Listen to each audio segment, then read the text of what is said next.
नमस्कार। आइए बात करते हैं कि शनि महाराज जो वक्री हो रहे हैं मकर राशि में 11 मई 2020 ऑनवर्ड्स, उनका क्या प्रभाव पड़ता है अलग अलग लग्न कुंडलियों में, अलग अलग लग्नों पे। आइए देखते हैं। सबसे पहले बात करते हैं मेष लग्न की। मेष लग्न के जो जातक हैं, शनि महाराज मकर राशि में वक्री हो रहे हैं, जो उनकी कुंडली में 10वां भाव रिप्रेजेंट करता है। क्योंकि मेष लग्न की कुंडली में शनि महाराज नेचुरली 10th और 11th हाउस के लॉर्ड हैं, जो रिप्रेजेंट करता है प्रोफेशन को और फॉर्च्यून्स को। वो इस लग्न कुंडली में अति योग कारक ग्रह माने जाते हैं। तभी कहा जाता है कि जब शनि महाराज अपनी दृष्टि किसी भी लग्न कुंडली में शुभ होते हैं और अपनी दृष्टि डालते हैं उसके करस्पॉन्डिंग किसी हाउस पे, तो काफ़ी अच्छा प्रभाव देखने को मिलता है। तो अभी की बात करें तो जब शनि महाराज 11 मई 2020 ऑनवर्ड्स वक्री हो रहे हैं और साथ में इनके 10वें भाव में गुरुदेव भी हैं, तो इस स्पेसिफिक कंडीशन में यहाँ पे एक नीच भंग राजयोग बन रहा है। तभी तो कहा जाता है कि इस केस में काफ़ी अच्छे फल देखने को मिलेंगे अगर शुभ घर में बैठे हों शनि महाराज। आइए देखते हैं। मेष लग्न की जो जातक हैं, 10th हाउस में उनके शनि महाराज जो है वक्री हो रहे हैं, और इसी रूप से देखा जाए तो 10वें घर से वो अपनी दृष्टि चौथे घर में डालते हैं, जो माता और भौतिक सुख के बारे में बताता है। कहा जाता है कि क्योंकि शनि महाराज अपने खुद के स्वयं के घर में हैं, तो सबसे कंफर्टेबल फील करते हैं वो वहाँ पे। तभी तो जब वो 10वें घर में बैठे हैं तो वहाँ के रिलेटेड मैटर्स में अच्छा और शुभ संकेत देंगे। आपके प्रमोशंस होने के पूरे योग हैं अगर आपने पूरी मेहनत और लगन करी है, और हो सकता है काफ़ी समय से आप अपने एक्सपेक्टेड फल नहीं पा रहे हैं, तो अब ज़रूर आपके काम बनेंगे।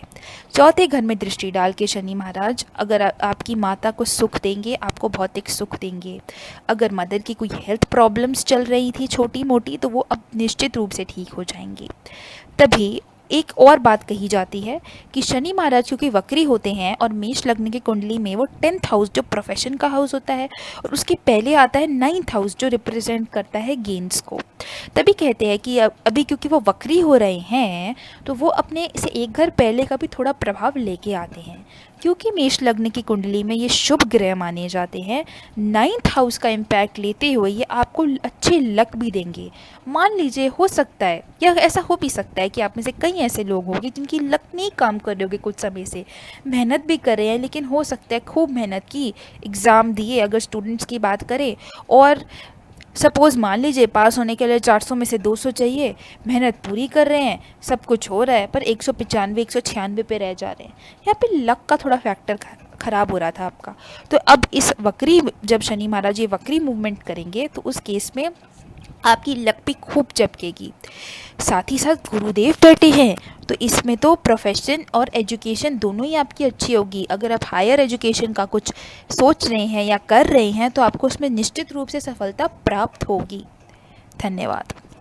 तो दोस्तों, ये था मेष लग्न के जातकों पे क्या एनालिसिस और प्रभाव पड़ेगा शनि महाराज के वक्री मोशन का।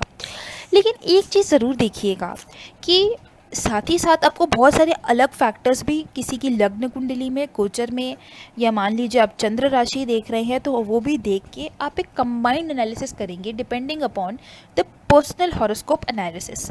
लेकिन ये भी जो हम प्रभाव बोल रहे हैं काफ़ी हद तक आपको इम्पैक्ट करेंगे। नियरली 50% इम्पैक्ट तो ज़रूर आएगा।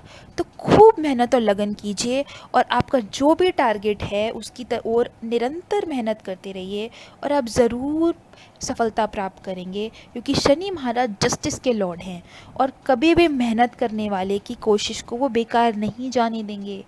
ज़रूर ये ध्यान रखिएगा, देरी हो सकती है लेकिन अल्टीमेटली आपको अचीवमेंट होगी। सो इसीलिए अपने माइंडसेट को हमेशा पॉजिटिव रखिए। चलिए, थैंक यू। हमें खुशी है और हमें आशा है कि आपको हमारी ये एनालिसिस खूब पसंद आई होगी। अगर आप कोई और पर्सनल एनालिसिस चाहते हैं या पर्सनल हॉरोस्कोप कंसल्टेशन चाहते हैं, तो आप कमेंट बॉक्स में अपनी डिटेल्स दे सकते हैं। यदि आपको किसी और पर्टिकुलर टॉपिक में जानकारी चाहिए, तो आप प्लीज़ कमेंट कीजिए, ताकि हम उसके लिए रेलेवेंट वीडियोस बनाएंगे। धन्यवाद।